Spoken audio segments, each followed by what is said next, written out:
പാലാരൂപതയിലെ മണിയംകുളം ഇടവകയിൽ 2025 മാർച്ച് മാസം 28, 29 തീയതികളിലായിട്ട് ഇടവക വാർഷിക ധ്യാനം നടക്കുകയുണ്ടായി. പാലാരൂപത ഇവാഞ്ചലൈസേഷൻ അസിസ്റ്റന്റ് ഡയറക്ടറായ റവറൻഡ് ഫാദർ ആൽവിൻ പുതുപ്പറമ്പിലച്ചനാണ് ഈ വർഷത്തെ വാർഷിക ധ്യാനത്തിന് നേതൃത്വം നൽകിയത്.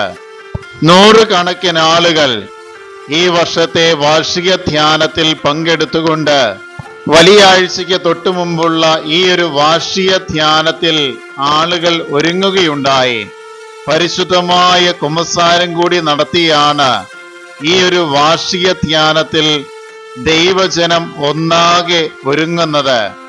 ഒരുങ്ങി സ്വീകരിക്കുന്നവർക്ക് നോമ്പ് അനുഭവമാണ് എന്നുള്ള വികാരിയച്ഛന്റെ വാക്കുകൾ അവർ യഥാവിധി പാലിക്കുകകൂടി ചെയ്യുകയുണ്ടായി. ഓരോ ദിവസവും സായാഹ്നത്തിലാണ് പ്രസ്തുത വാർഷിക ധ്യാനങ്ങൾ നടന്നത്.